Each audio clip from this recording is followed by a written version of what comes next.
Verse 6, so when the woman saw that the tree was good for food, that it was a delight to the eyes, and that the tree was desired to make one wise, she took of its fruit and she ate. And she also gave it to her husband who ate. Then the eyes of both of them were open, and they knew they were naked, and they sewed fig leaves together and made themselves loincloths. So right there in that moment is when we fell. It's where sin entered the world. It's where shame entered. It's where all this stuff happened. And it only took 2 conversations with the enemy for her to question the word that God actually said. For her to completely forget that the tree was good and evil.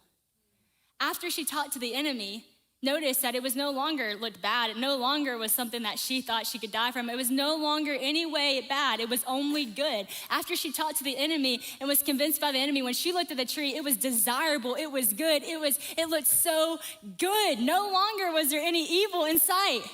And that's what the enemy does when he comes with you with these empty promises. Of course, he's not gonna show you the evil side. Of course, he's just gonna point out the good side to you. And that's why we get tempted. We wouldn't take an empty promise if we knew it was empty. We wouldn't take a false promise if we knew the other side of it. But culture isn't gonna show you the other side either. You see, you're gonna be watching a movie and there's gonna be this couple and they're all cute and they're having an affair, and the next thing you know, you're like, they're so cute, woohoo, I'm cheering them on, oh my gosh, happy ending. That wasn't a happy ending. They just didn't show you the other side of it. They just didn't show you the hurt and the pain and the kids. They didn't show you any of that. Of course they're not gonna show you that. You know, you're watching a commercial on TV and it's this alcohol commercial, everybody's having fun, woohoo, party, yeah. Nobody's gonna show you the next morning. There's never gonna be an alcohol commercial of the next morning, ever. No one's gonna show you alcoholism. No one's gonna show you the evil side. It only looks good, desirable, great. This is awesome, right? What could go wrong? Is it really that bad? Did God really say? And when we're not in the word, it's easy to think, well, surely he didn't say that because he wants my good. And this looks good. No, he is good. He is good. Fame looks like that too. You see fame and you say, man, if I was just famous, then I'd be loved, then I'd feel accepted, then I'd be known, then I'd have all those things. No one shows you the bad side. No one shows you the isolation. No one shows you the hate. No one shows you the fear. They're not gonna show you that. They're not gonna show you that. So when you see something, you think, oh, if I just took it, then I'd have all that I want. But no, friends, the enemy can only make empty promises.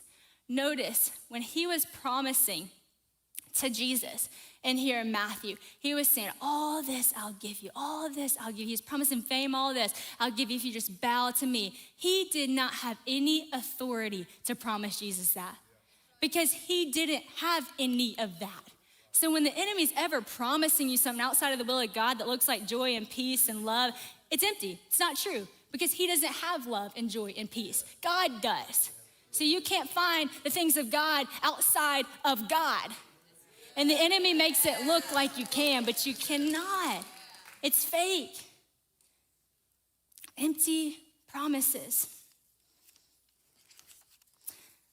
Point number 3 on why I think we sometimes, settle for empty promises or don't think God's a promise keeper is because we settle for the empty ones instead.